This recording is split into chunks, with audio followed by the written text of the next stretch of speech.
Video of the most recent blast room we're putting in.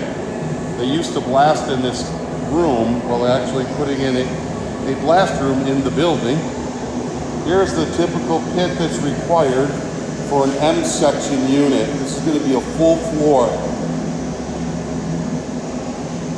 So this is where it's going.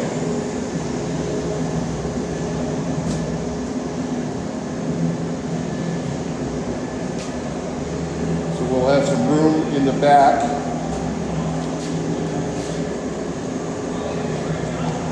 And we're going to go up here and see all the components for this room.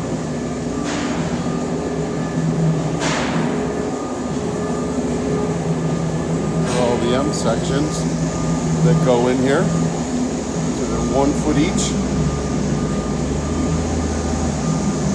There's the doors. Behind that is the dust collector for the recovery system. There's the blast pond and the reclamation system. Over there are the walls.